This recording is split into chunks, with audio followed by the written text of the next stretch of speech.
ఏంటి బ్రో నువ్వు ఐపీఎల్ చూస్తావా? అయితే నీ ఫేవరెట్ టీమ్ అండ్ ప్లేయర్ ఎవరో కామెంట్ చేయి. నేను కూడా తెలుసుకుంటా. ఏ ఫ్రాంచైజ్‌కి అండ్ అలాగే ఏ ప్లేయర్‌కి ఎక్కువ ఫ్యాన్ బేస్ ఉంది అని. మీరు థంబ్‌నెయిల్‌లో చూసినట్టుగా మీకు తెలుసా?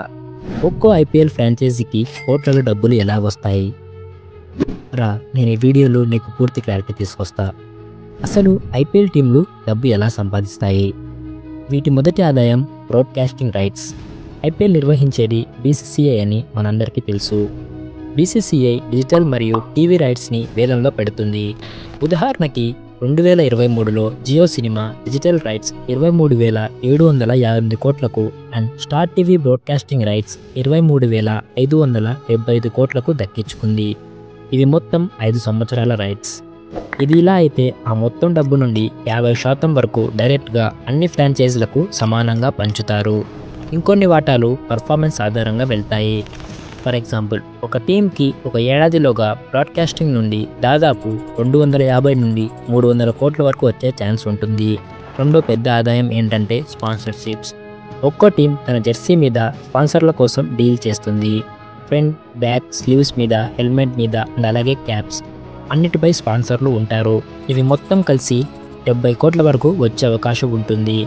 ఇందులో ఫన్ ఫ్యాక్ట్ ఏంటంటే ఓ జెర్సీ మీద 6 నుండి 8 బ్రాండ్స్ ఉంటే ఒక్కో బ్రాండ్ కనీసం 5 కోట్ల వరకు ఇస్తుంది.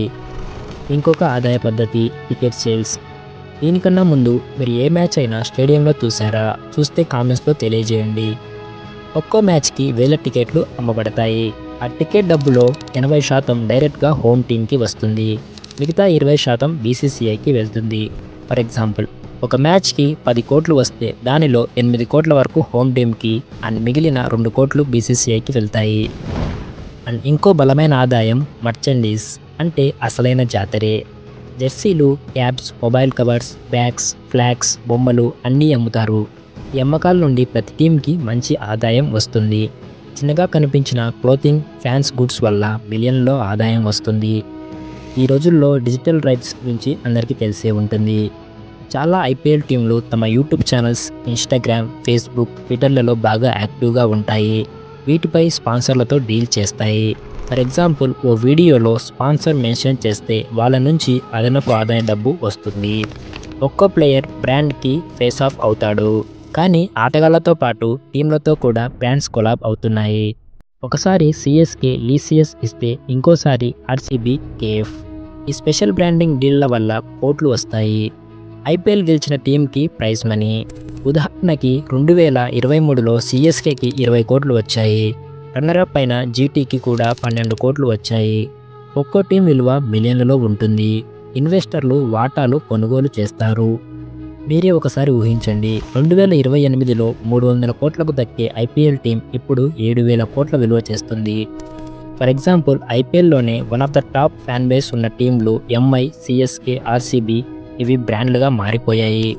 ఇప్పుడు మన ఐపీఎల్ ఫ్రాంచైజీలు South Africa, UAE women's premier లీగ్లలో టీంలు పెట్టాయి. అక్కడి నుంచి కూడా అదనపు ఆదాయం వస్తుంది. చూశారుగా ఫ్రెండ్స్, ఐపీఎల్ అంటే కేవలం క్రికెట్ కాదు, డబ్బుల వర్షం. ఫ్రాంచైజీలకు ఇన్ని మార్గాల్లో డబ్బులు వస్తూ ఉంటుంది. మీకు ఈ వీడియో నచ్చితే ఒక లైక్ కొట్టి ఫ్రెండ్స్తో షేర్ చేసుకోండి. ఇలాంటి మరిన్ని వీడియోల కోసం మన ఫ్యాక్ట్స్ బై ఫ్రెండ్స్ ఛానల్ని సబ్స్క్రైబ్ చేయండి. మరొక వీడియోలో మళ్ళీ కలుద్దాం. జై హింద్.